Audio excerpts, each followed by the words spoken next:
నమస్తే, welcome to me TV news. Siddipet జిల్లా గజ్వేల్ ప్రజ్ఞాపూర్ మున్సిపాలిటీలో మీడియా సమావేశం నిర్వహించిన మాజీ ఎఫ్డీసీ చైర్మన్ వంటేరు ప్రతాప్ రెడ్డి ఎన్నో ప్రాజెక్టులు కట్టిన జాతిపిత కేసీఆర్, తెలంగాణ రాష్ట్రాన్ని సస్యశ్యామలం చేసిన మాజీ ముఖ్యమంత్రి కేసీఆర్ పై అనుచిత వ్యాఖ్యలు చేస్తున్న రేవంత్ రెడ్డి సవాలపై పేరాల ఏరుకుంటున్నట్లుగా వ్యవహరిస్తున్న రేవంత్ రెడ్డిని ఎద్దేవా చేశారు.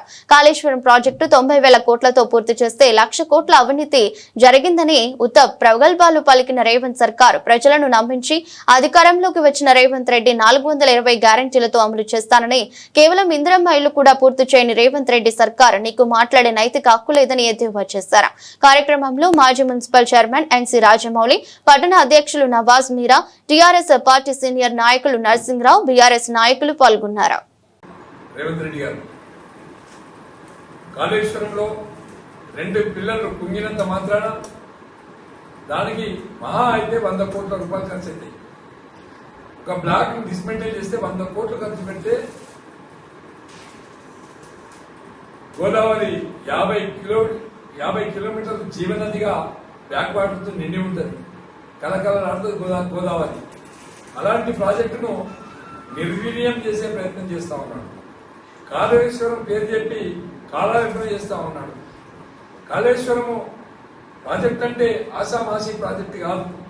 కాళేశ్వరం అంటే గోదావరి, కృష్ణ 2 నదులను అనుసంధానం చేసేటువంటి ప్రాజెక్టు కాళేశ్వరం ప్రాజెక్టు. అలాంటి రూపకల్పన చేసినటువంటి ప్రాజెక్టు కాళేశ్వరం ప్రాజెక్టు. కాళేశ్వరం అంటే ఒక మేడిగడ్డ, సుందిల్ల, అన్నారం 3 బ్యారేజీలు, ఎల్లంపల్లి, మిగ్మానేర్, అన్నపూర్ణ, రంగనాయకుల సాగర్, మల్లన్న సాగర్, కొండపోచమ్మ సాగర్, అక్కడ నుండి బస్వాపూర్, బస్వేశ్వరం వరకు, సంగారెడ్డి వరకు, గండిపేట వరకు మూసీ నదిలో కూడా నీళ్ళు వేసుకోవచ్చు గ్రావిటీ కింద. మంచి ప్రాజెక్ట్ ఇది. బిగ్బానేర్ నుండి కాకతీయ కెనాల్ ద్వారా ఖమ్మం, వరంగల్, కేవెండ్ వరకు కాకతీయ కెనాల్ ద్వారా కేవెండ్ వరకు నీళ్ళు ఇచ్చినటువంటి ప్రాజెక్ట్ ఇది. తెలంగాణ రాష్ట్రాన్ని సస్యశ్యామలం చేసినటువంటి ప్రాజెక్ట్ ఇది. తెలంగాణ రైతాంగానికి అన్నం పెట్టినటువంటి ప్రాజెక్ట్ ఇది. తెలంగాణ ప్రజల్ని, తెలంగాణ ప్రాంతాన్ని హరిత రాష్ట్రంగా మార్చినటువంటి ప్రాజెక్ట్ ఇది. కొన్ని లక్షల మెట్రిక్ టన్నులకు ఆధారమైనటువంటి ప్రాజెక్ట్ ఇది. ఇలాంటి ప్రాజెక్ట్ ని దుర్మార్గంగా కేసీఆర్ గారి ప్రభుత్వాన్ని, కేసీఆర్ గారిని, వాళ్ళ కుటుంబాన్ని బద్నాం చేసే ప్రయత్నం చేస్తా ఉన్నారు. చేత కాకపోతే రాజీనామా చేయాలి. ఎంతసేపు కాళేశ్వరం పేరు చెప్పి కాలయాపన చేస్తే సహించేది లేదు. 2 సంవత్సరాలు చూసినాం. 2 సంవత్సరాల కాలంలో 2 లక్షల కోట్లు అప్పు చేసినావు. కాళేశ్వరం మీద 2 రూపాయలు ఖర్చు పెట్టినవా? ప్రాజెక్టుల కోసం 2 రూపాయలు ఖర్చు పెట్టినవా? ఎక్కడ పోయింది డబ్బు?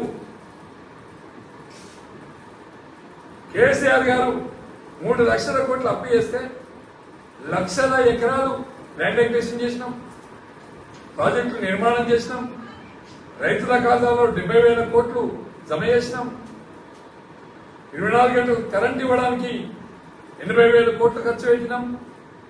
కేసీఆర్ గారు అప్పు చేస్తే ప్రతి రూపాయి ఇన్వెస్ట్మెంట్ చేసింది ఆయన. ఆ ఇన్వెస్ట్మెంట్ చేయడం వల్లనే రిఫార్మ్స్ క్రియేట్ అయ్యి తెలంగాణలో ప్రతి వ్యక్తి తలసరి ఆదాయం 3.5 లక్షలకు పోయింది. తెలంగాణలో భూములంటే బంగారంగా మారినాయి. తెలంగాణలో ఎకరం భూమి అమ్మితే ఆంధ్రాలో 10 ఎకరాలు కొనే పరిస్థితి వచ్చింది. రేవంత్ రెడ్డి